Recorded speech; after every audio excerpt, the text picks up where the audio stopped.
Now to the billion-dollar field of cosmetic surgery. It's not just for women anymore. More men are going under the knife, and as you'll see, it's not just about looking and feeling better, but keeping up at the workplace, too.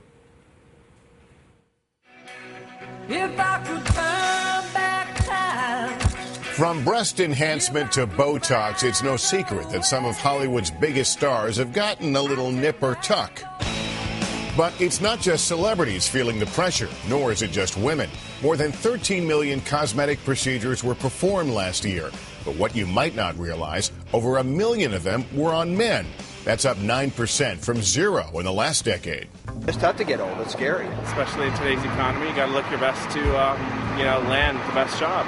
Those concerns could be changing the face of plastic surgery. Males are more interested in cosmetic surgery today. 2 reasons. It's still somewhat associated with their job, but more is being married to a younger woman and getting older looking. Dr. Richard Greco has been a plastic surgeon in Savannah, Georgia for 20 years. Working in a practice that once began with mostly female patients, but is now 20% men. Men like Brian Redmond. I noticed I was getting what many people would call crow's feet, and I knew Botox would address that. Now in his 50s, Redmond occasionally pops in for a treatment. Botox is the most popular cosmetic procedure among men. It takes about 20 minutes, and there's little downtime.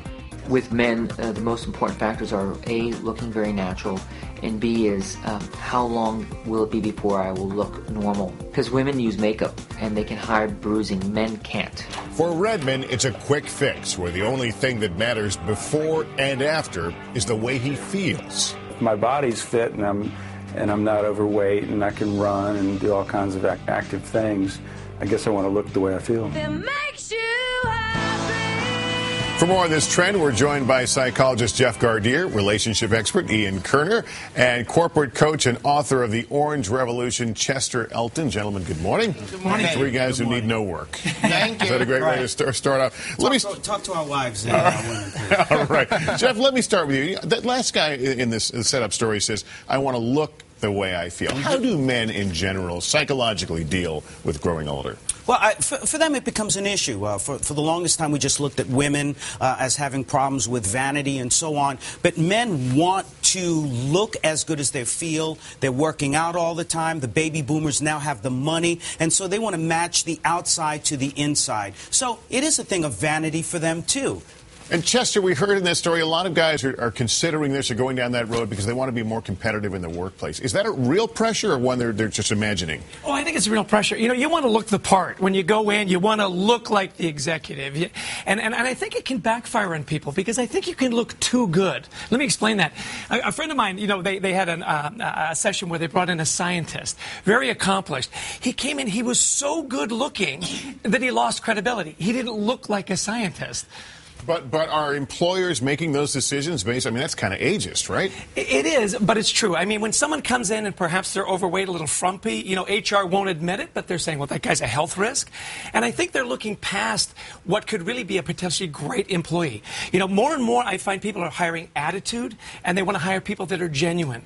Well, if you're all tricked up and you come across as a little phony, it can actually be a detriment. So the point is, scientists put on a little bit of weight before you go into that interview, right? Get the wacky hair. Let me bring you into this and talk about relationships. Not uncommon to see an older man with a younger woman, but a lot of times that age gap is huge. Not a big deal maybe at one point, but later on it does become. Certainly later on it does become a bigger age gap, and I think those men feel... driving a lot of guys? Yeah, I think that is one of the issues driving men. I think it's much easier if a guy is married to a woman who is already getting plastic surgery, has received plastic surgery. And she might be a little more likely to be like, hey, you could do something with your eyes or your chin. But I think in general, guys do it for themselves. They do it to compete with other guys. They want to look just as much as they want to look good for other women. Let me turn it around. Are some women put off by guys wanting to look that good? By guys going down the plastic surgery? I think a lot of people are put off by plastic surgery. I mean, it's really the kind of thing, if you don't do it very discriminately and do it very selectively, you can really overdo it and you can start to look... But what about your female partner? Is she going to be like...